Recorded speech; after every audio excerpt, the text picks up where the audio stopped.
వందనాలు. Praise the lord. అందరు బాగున్నారు కదా? ఈ రోజు ఉంటున్న దేవుని మాట చూసినట్లయితే ఫిలిప్పీలకు రాసిన పత్రిక 4:19 ఉంటున్న మాట, కాగా దేవుడు తన ఐశ్వర్యం చొప్పున క్రీస్తు యేసు నందున్న మహిమలో ప్రతి అవసరంను తీర్చును. అవును, ఆయన మన అవసరతలన్నిటిని కూడా తీర్చే దేవుడై ఉంటున్నాడు. అవును, అవసరత లేని వారు ఎవరుంటున్నారు? చిన్నలు మొదలుకొని పెద్దల వరకు ప్రతి ఒక్కరికి ఏదో ఒక అవసరత ఉంటూనే ఉంటుంది. చిన్న పిల్లల దగ్గర, పుట్టిన పిల్లల దగ్గర నుంచి ఏం అవసరత అంటే చిన్నవాడికి కూడా పాల పీక అవసరం ఉంటుంది, ఇంకేదో అవసరం ఉంటుంది. అవును, ముసలి వాళ్ళకి కూడా ఏం అవసరం ఉంటుందంటే వాళ్ళకుండే అవసరతలు వాళ్ళకుంటాయి. అవును, ఎవరికైనా, స్త్రీలకైనా పురుషులకైనా, చిన్నవారికైనా పెద్దవారికైనా, చదువుకున్న వారికైనా చదువులేని వారికైనా అవసరతలు లేని వారు మాత్రం ఎంత మాత్రం ఉండరు. అవును, అవసరతలు తీర్చబడాలంటే కొన్ని అవసరతలకేమో మరి బలం కావాల్సి వస్తుంది, కొన్ని అవసరతలు తీర్చడానికి ధనం కావాల్సి వస్తుంది, కొన్ని అవసరతలు తీర్చడానికి జ్ఞానం కావాల్సి వస్తుంది, కొన్ని అవసరతలు తీర్చడానికి సమయం కావాల్సి వస్తుంది. ఈ రోజు ఆయన అంటున్న మాట, చాలా మంది అవసరతలు తీర్చబడకుండా మరి పేదరికంలో ఉండిపోతూ, అప్పులలో ఉండిపోతూ, మరి సమస్యలలో ఉండిపోతూ, చిక్కుల్లో ఉండిపోతూ, అనేక ఇరుకులు ఇబ్బందులు పడుతున్న వారందరితో దేవుడు అంటున్న మాట ఏమంటున్నాడంటే, క్రీస్తు యేసునందు, అవును, దేవుడు తన ఐశ్వర్యం చొప్పున క్రీస్తు యేసునందు మహిమలో, అవునంట, ప్రతి అవసరత తీరుస్తాడంట. అది నీ కంపల్సరీ అయితే, నీకు తప్పకుండా అది నీకు కావాల్సిందైతే, తప్పకుండా దాన్ని నువ్వు పొందుకోవాల్సిందైతే, తప్పకుండా దాని ద్వారా నీకు మేలు కలగవలసిందైతే, దాన్ని లేకపోతే చూడండి, ఇప్పుడు వర్షంలో వెళ్తున్నాం, వర్షంలో ఖచ్చితంగా తప్పకుండా కావాల్సింది ఏంటి? ఒక గొడుగు కావాలి, ఒక గొడుగు దానికి మరి ఖచ్చితంగా కావాలి. అవును, ఎండలో మనం ఉన్నప్పుడు మనకి ఏమి కావాలని చూసినప్పుడు మనకు ఒక నీడ కావాలి. అవును, నిజమే. అవును, మనకి ఏదైతే కావాలో, ఏ అవసరమైతే కావాలో మంచి నీటిని ఇచ్చే దేవుడై ఉంటున్నాడు. ఈ రోజు దేవుడు నీతో నాతో మాట్లాడుతున్న మాట, అవసరతలు. ఈ అవసరతలు బట్టి ఎంత మన చెందిపోతుంటారో, ఆలోచనలు ఎక్కువైపోతా ఉంటాయి. అవసరతలు ఎంత ఎక్కువ ఉంటాయో ఆలోచనలు ఎక్కువైపోతా ఉంటాయి. ఎంతో మరి ఆ సమస్యలు ఎదుర్కొంటా ఉంటారు. అవును, అవసరతల గురించి ఆలోచించి మరి అనారోగ్యం పాలైన వారు ఎంతో మంది ఉన్నారు. మరి నిజమే, హాస్పిటల్లో అవసరతలు ఎలా వస్తున్నాయంటే ఎవరికి కూడా చెప్పి రావు. వాళ్ళకి సడన్ గా ఏదో ఒక ఆపద వస్తుంది, సడన్ గా ఏదో ఒక అనారోగ్యం వస్తుంది. అప్పుడు ఖచ్చితంగా హాస్పిటల్ పాలు అవ్వాల్సిందే, ఖచ్చితంగా వారి ఇరుకు పాలు కావాల్సిందే. అప్పుడు ఎన్ని లక్షలు ఖర్చు పెట్టాల్సి వస్తుంది. ఎవరి దగ్గర మరి అలా చేయడానికి వచ్చినప్పుడు సడన్ గా ఎవరికి కూడా ఎవరు సహాయం చేసే వాళ్ళు ఉండరు. అవును, ఈ రోజు అవసరతల గురించి దేవుడు మాట్లాడుతున్న మాట. అవును, ఎవరికి ఏ అవసరతలు ఉన్నా చాలా మంది ఏమనుకుంటారంటే, ఒక్క అవసరత అంటే తీరుస్తారు. ఎవరైనా ఇంటికి వెళ్ళి నాకు ఈ ఆపద ఉంది, అవసరం ఉంది అంటే ఏమంటారు? ఒక్క అవసరం అంటే తీరుస్తారు, ఒక్కసారి అంటే తీరుస్తారు, 2 సార్లు అంటే తీరుస్తారు, 100 సార్లు అంటే తీరుస్తారు, 10 సార్లు అంటే తీరుస్తారు. కానీ మాటికి అదే పని అంటే, నాకు ఒక ఇల్లు లేదా, నాకు ఒక కుటుంబం లేదా, నాకు అవసరతలు ఉండవా, నా ఇంట్లో ఊరుకుంటారా అనేసి అంటా ఉంటారు. ఎంత అన్నైనా, ఎంత చెల్లైనా, ఎంత తమ్ముడైనా, ప్రియా చెల్లి, తమ్ముడు, అక్క, చెల్లి, మరి ఈ రోజు మరి దేవుడు నీతో నాతో మాట్లాడుతున్నాడు. అవసరతలు తీర్చే దేవుడై ఉంటున్నాడు. అవును, నిజమే. నీ అవసరతలు ఏదైనా, ఎంతవైనా, ఎంత గొప్పవైనా కానీ ఆయన నీ పక్షాన నిలబడే దేవుడై ఉంటున్నాడు. నీకు మేలు చేసే దేవుడై ఉంటున్నాడు. నీ పక్షాన నేనున్నాను కదా బిడ్డ, నేనున్నాను కదా నాన్న అంటూ నిన్ను బలపరిచే దేవుడై ఉంటున్నాడు. అవసరతల చేత బెంబేలెత్తిపోతున్నావా? అవసరతలు ఉన్నాయని మరి నీవు ఆలోచన ఇస్తున్నావా? కొంతమంది కొన్ని విషయాలు చూసినప్పుడు అప్పులు ఎక్కువైపోయినాయి వారి కుటుంబంలో. చిన్న పిల్లలండి, చిన్న పిల్లలకి వాళ్ళు విషం ఇచ్చేసి సూసైడ్ చేసుకొని చనిపోతే ఎంత బాధ అనిపిస్తుందో. అయ్యో, నిజమే కదా. వారి మొహమాటానికి పోయి, లేకపోతే గౌరవానికి పోయి, వాళ్ళకి ఉంటున్న మరి మా విలువ తక్కువైద్ది, మా పరువు తక్కువైపోద్ది అనేసి ఏం చేస్తూ ఉంటారంటే తప్పుడు నిర్ణయాలు తీసుకుంటా ఉంటారు. నిజమే, నీ అవసరతలు, నీకుంటున్న అక్కరలు, నీకుంటున్న మరి సమస్య ఏమైపోతుందంటే నేను తప్పుడు నిర్ణయాలు తీసుకునేటట్టుగా చేస్తుంది. అదే చూసినట్లయితే ఒకసారి బైబిల్ గ్రంథంలో కూడా అవసరతలు ఉన్నవారు చాలా మంది ఉన్నారు. వారి అవసరతలు మరి అద్భుత రీతిన ఈ సహాయము మనుషుల దగ్గర లేదు, సహాయము మరి మనుషుల ద్వారా జరగలేదు. కానీ వారి అవసరతల విషయంలో దేవుడే ఇన్వాల్వ్ అయినట్టుగా చూస్తున్నాం. అవును, దేవుడే దిగి వచ్చినట్టుగా చూస్తున్నాం. దేవుడే మరి ఆయన వారి పురికొల్పినట్టుగా దేవుడే మరి వారికి సహాయం చేసినట్టుగా చూస్తున్నాం. అందులో మొదటి వ్యక్తిగా చూసినట్లయితే మరి హాగర్ని గురించి చూస్తున్నాం. హాగరు ఆదికాండంలో 21 మరి 17లో ఆ మాట రాయబడింది. నిజమే, ఆయన రాసిన అందులో ఉంటున్న మాట హాగరుకి తను ఇంట్లో నుంచి వెళ్ళగొట్టబడింది. హాగరుకి ఒక కుమారుడు ఉన్నాడు. హాగరు మరి అరణ్యంలో మరి ఎడారిలో ప్రయాణం చేస్తున్నప్పుడు హాగరు పరిస్థితి ఏమంటే మరి ఎంతగానో దాహానికి మరి గురైనట్టుగా మనం చూస్తున్నాం. నిజమే, దాహానికి గురైనప్పుడు ఏమైపోయింది, హాగరు మరి ఎంతగానో బాధపడింది, ఎంతగానో మరి వేదన చెంది ఆ పిల్లవాడిని దూరాన్ని శ్రేసినప్పుడు ఏమైందంటే ఆ పిల్లవాడు ఏడ్చినప్పుడు ఆ యెహోవా దూత ఆమె దగ్గరకు వచ్చి హాగరు నీకు ఏమొచ్చిందనేసి మరి గద్దించినట్టుగా, మరి అంతేకాకుండా జీవ జలధారలు గంటి ఊటలు, నీటి ఊటను ఆమెకు చూపించినట్టుగా ఆమెను ఆశీర్వదించి ఈ రోజు వరకు అవి నీటి ఊటలు కాదు, అది ధన ఊటలు అని చెప్పచ్చు. ఈ రోజు వరకు అవి నీటి ఊటలు కాదు. ఈ రోజు వరకు వారి పోషణ, వారికి మేలు, వారికి పేరు ఇచ్చే, వారికి ఘనతనిచ్చే ఊటలని కూడా చెప్పచ్చు. అవును, నిజమే, నీ దేవుడు కలగజేసుకుంటే నీకు అంతటి గొప్ప కృపనిస్తాడు. ఆమె నీటి కొరకు మాత్రమే ఒక నీటి తిత్తిలో నీళ్ళు అయిపోయి ఆమె ఒక పూట నీళ్ళు ఎంత అవసరం అండి, నీళ్లు అసలు ప్రతి నిత్యావసరతలో నీళ్లు ఎంతో అవసరమైనవి. అలాంటిది నీటిని ఇమ్మంటే యేసయ్య నీటి ఊటనే ఇచ్చాడు. అవును, నిజమే, ఎంత గొప్ప దేవుడు కదా నీ దేవుడు. నీవు ప్రేమిస్తున్న దేవుడు, నీవు ఆరాధిస్తున్న దేవుడు. నువ్వు కొంచెమే అడుగుతావేమో గాని, కొంచెం వైపు చూస్తావేమో గాని ఆయన ఊటలు జల దారలు దేవుడు అనుగ్రహించే దేవుడు ఉంటున్నాడు. ఎంత గొప్ప దేవుడు. అవును, అదే విధంలో చూసినట్లయితే రాజులు మరి 2వ రాజుల్లో చూసినట్లయితే 4వ అధ్యాయంలో 1వ వచనంలో అక్కడ చూసినట్లయితే ఒక కుటుంబం గురించి చెప్పబడింది. ఆ కుటుంబంకి వచ్చిన ఆపద ఎవరికి రావద్దు. నిజమే, ఆపదలు, అవసరతలు, అక్కరలు మరి ప్రమాదాలు, కీడులు, నష్టాలు, వ్యతిరేకతలు చెప్పిరావు, ఎవరికి కూడా చెప్పిరావు, తెలిసి కూడా రావు. అయితే తనకొచ్చిన భయంకరమైన విషయం ఏమంటే అక్కడ ఉంటున్న మాట ఏమంటే శిష్యుడిగా ఉంటున్న ఆయన చూసినట్లయితే ఆ మాట రాయబడింది. మనమందరం కూడా చదువుతూ దేవుని నామని మహిమపరుద్దాము.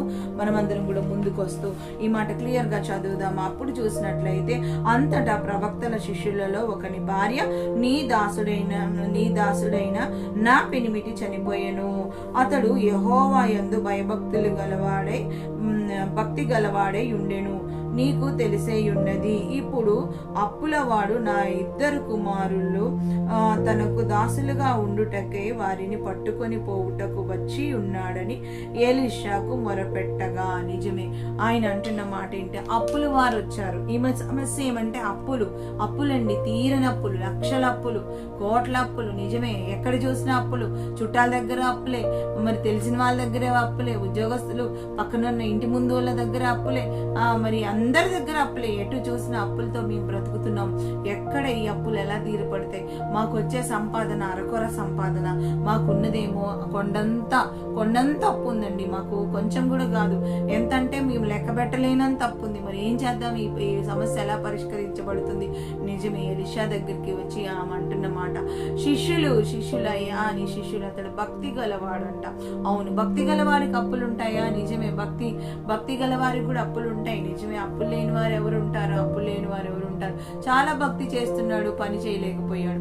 చాలా ప్రార్థనలలో మరి కనిపెట్టుతున్నాడు, పని చేయలేకపోతున్నాడు. ఈ రోజు అనుకున్నావా, చాలా భక్తి చేస్తున్నా, చాలా ప్రార్థన చేస్తున్నా, చాలా ఆత్మీయంగా ఉంటున్నాను, కానీ నాకు ఎంత మాత్రం కూడా మరి నేను పని చేయలేకపోతున్నానని, నువ్వు మరి నాకు మరి పని చేయలేక, మరి నాకు వచ్చే సంపాదన లేక నేను ఉంటున్నాను అని నువ్వు అనుకుంటున్నావా? అయితే ఈరోజు అప్పులన్నీ కూడా దేవుడు తీర్చాడు. ఎలా తీర్చాడు? ఒక అద్భుత అద్భుతం చేసి తీర్చాడు.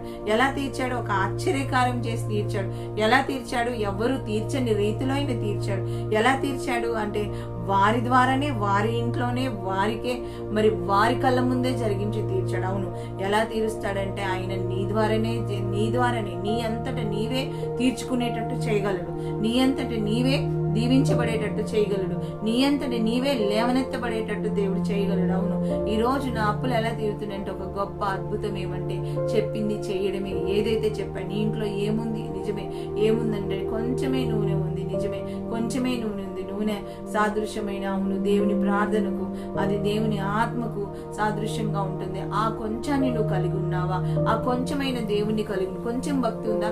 అతడేమో భక్తి గలవాడే చనిపోయాడు, వీరికేమో కొంచెమే ఉందంట. ఆ భక్తి కొంచెమే ఉంది, అయితే అది అధికం అవుతుంది. అధికం చేసుకోవాలి, ఆ భక్తి అధికం చేసుకోవాలి. తలుపులన్నీ వేయండి, పాత్రలన్నీ తెచ్చండి. ఈ పాత్రలు దేనికి సాదృశ్యంగా ఉన్నాయి? ఈ పాత్రలు అనేక అవసరతలకు ఏమున్నాయో, ఈ ఒక్కొక్క పాత్ర పేరు మీద ఒక్కొక్క పాత్ర మీద ఒక్కొక్క పేరు రాసుకోండి.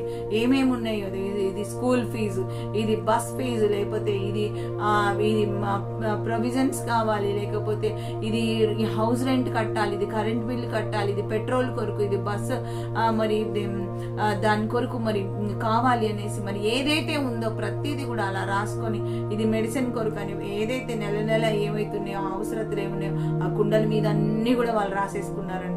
నిజమే, ఎంత గొప్ప దేవుడు. అన్ని ఊర్లో ఉన్న కుండలన్నీ, ఊర్లో ఉన్న పాత్రలన్నీ తెచ్చిపెట్టేసుకున్నారు. వాళ్ళ ఇల్లంతా ఇప్పుడు ఇంట్లో సామాన్లన్నీ బయటపడేశారు, ఇంట్లో ఉంటున్న వస్తువులన్నీ బయటపడేశారు. ఇంట్లో ఆ గదిలో ఎంతైతే పడుతుందో ఒకదాని మీద ఒకటి పెట్టారు, ఒకదాని కింద ఒకటి పెట్టారు. అన్ని పెట్టేసి వీళ్ళు చేసింది ఏంటంటే ఆ నూనె, వీరి దగ్గర ఉన్న కొంచెం నూనెని ప్రతి అవసరత అనే ఆ పాత్రల దగ్గర ఒక్కొక్క చుక్క వేస్తూ మరి తలుపేసుకొని ప్రార్థన చేశారు. అవును, ఏకీభవించి ప్రార్థన చేశారు. ఈ ఆ కుటుంబం అంతా కూడా తండ్రి లేని కుటుంబంగా ఉంది, భర్త లేని భార్యగా ఉంది. తను సమస్య వచ్చినప్పుడు తన అవసరతలు తీర్చబడటం కొరకు దేవుణ్ణి ఆశ్రయించింది. అవును, దేవుడి సహాయాన్ని అడిగింది, దేవుని యొక్క ఆలోచన మీద ఆధారపడింది, భక్తి చేయగలిగింది. నా భర్త భక్తి చేసి ఇలా అయిపోయాడనేసి అవమానపరచలేదు, కానీ ఆమె ముందుకొచ్చి ఎంతగానో మరి దేవుని మహిమపరిచినట్టుగా మనం చూస్తున్నాం. మరి నా భర్త భక్తి చేసి చనిపోయాడు, మరి భక్తి చేసి మరి లేకుండా అయిపోయాడు, మరి నా సమస్యను పరిష్కరించేది ఎవరు? నా భర్త స్థానంలో ఉండేది ఎవరు? అవును, నీ భర్త స్థానంలో ఉండేది నీ దేవుడే, నీ కుమారుల స్థానం. ఇప్పుడు నా కుమారులు నాకు లేకుండా, ఆల్రెడీ నా భర్త లేకుండా ఉన్నాడు, ఇప్పుడు నా కుమారులు కూడా లేకుండా అవుతారు. మరి నా కుమారుడి స్థానంలో ఉండేది ఎవరు? నాకు ఎదిగొచ్చిన కుమారులను తీసుకొని పోతే నా బ్రతుకెందుకు? ఇంకా నేను ఎలా బ్రతకాలి? ఎవరి కొరకు బ్రతకాలి? ఈ సమస్యకు పరిష్కారం ఏంటి? అప్పులు ఎలాగ తీరుతాయి? నాకు బలం లేదు, శక్తి లేదు, అంతేకాకుండా సమయం కూడా లేదు తీర్చబట్టడానికి అన్నప్పుడు అది గొప్ప కార్యము ఎలిషా చెప్పినప్పుడు మరి ఎంతో విధేయత చూపించారు. ఎంతో మరి దేవునికి అప్పగించుకొని ఎంతగానో ప్రార్థన చేసినప్పుడు ఏదైతే చెప్పారో పాత్రలన్నీ లోనికి తెచ్చుకున్నాము. ఈ రోజు నీ అవసరతలన్నీ ఎన్ని ఉన్నా కానీ, అది 100 లేకపోతే 1000 లేకపోతే ఒకవేళ అవి ఆకాశం అంతే ఎంత అవసరతలు ఉన్నాయి, ఏం పర్వాలేదు, వాటిని చూసి నువ్వు భయపడద్దు. కానీ నీ అవసరతలు అది ఏదైనా కానీ దేవుడు తప్పకుండా, అది పెద్ద అవసరం, నా అవసరతకి చాలా ఖర్చు అవుతుందండి. చాలా మంది అంటా ఉంటారు, అమ్మో ఇది నా అవసరత తీర్చబడాలంటే కోటీశ్వర్లు తప్ప ఎవరు తీర్చలేరు అంటా ఉంటారు. అంటే నీ అవసరత తీర్చడానికి కోటీశ్వర్లు అవసరం లేదు, దేవుని మహిమైశ్వర్యం చాలు. అవును, దేవుని ఐశ్వర్యం చెప్పున దేవుడు చేస్తారంట.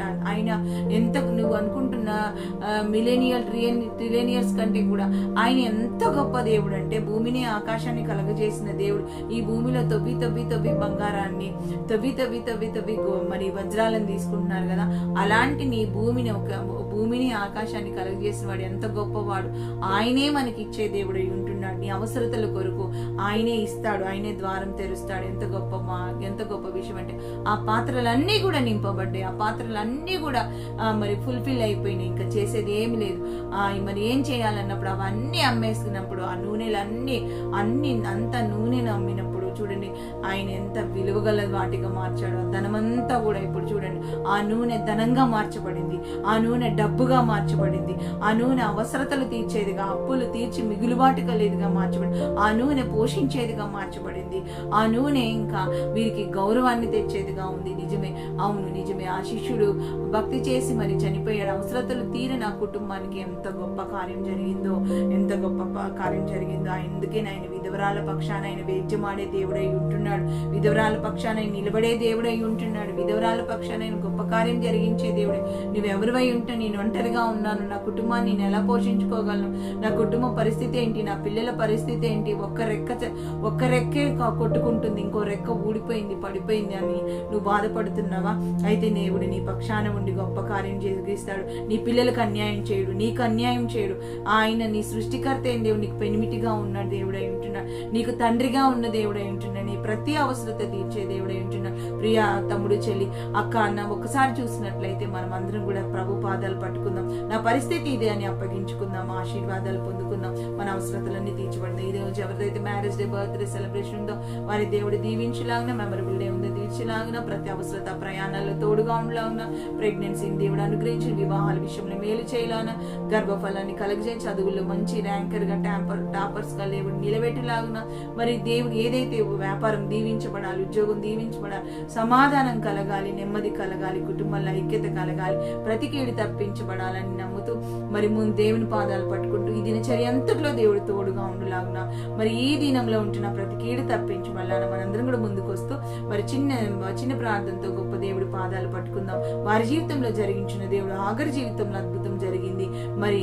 ఆశ్చర్యకరంగా ఆశీర్వాదాలు పొందుకున్నారు. మరి అంతేకాకుండా శిష్యుడు వారి జీవితంలో అద్భుతం జరిగింది, మరి ఎంత గొప్ప కార్యం జరిగింది, ఎంత గొప్ప మేలు జరిగింది. అవును నిజమే, నీ జీవితంలో జరుగులా ఉన్న నమ్ము. ఈ రోజు నమ్మినట్లయితే, విశ్వసించినట్లయితే, ఆయన మాట చెప్పింది చేసినట్లయితే తప్పకుండా నిన్ను దీవించే దేవుడు ఉంటున్నాడు కనుక చిన్న ప్రార్థనతో గొప్ప దేవుడి పాదాలు పట్టుకుంటూ మనం దీవించబడదాం. స్తోత్రమయ్యా, గొప్ప దేవా, రక్షకుడా, విమోచకుడా, నీ వందనాలు, స్తుతులు, స్తోత్రాలు ప్రభా. ఈ యొక్క నైనా శుభ దినాన ప్రభ నీ పాదాలు పట్టుకుంటున్నామయ్యా.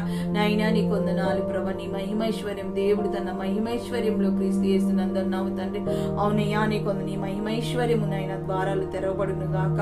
అయ్యా నీ వందనాలు, ప్రతి అవసరత తీర్చబడును గాక. అట్టి కృపను దయచేయమని అయ్యా నీ యెరూషలేము క్షేమము దయచి మా దేశాన్ని రాష్ట్రాన్ని జ్ఞాపకం చేసుకోమని, పరిశుద్ధుల కొరకు, నీతిమంతుల కొరకు, ప్రార్థన కొరకు ప్రార్థన చేస్తూ, ప్రార్థనలు మీటింగ్లు ఎక్కడ జరుగుతుంది మీరు జ్ఞాపకం చేస్తూ, సమస్తాన్ని నీ చేతులకు అప్పచెప్తూ, మమ్మల్ని, మా కుటుంబాలను, మా అవసరతలు, మా ప్రార్థన అంశాలను నీ పాదాల చెంత పెడుతూ, ఇప్పుడు లైన్ లో ఉంటున్న వారిని ప్రభా నైనా ఎవరైతే నేను ఈ విధంగా చూస్తూ నిన్ను మహిమపరుస్తున్నారో, అనేకులకు పరిచయం చేస్తున్నారో ప్రభా, అయ్యా నీ కొందనాలు అనేకులకు తెలియజేస్తున్నారు, వారందరూ దీవించబడాలి, వారి సమస్యలు పరిష్కరించబడాలి, వారికి సమాధానం కలగాలి.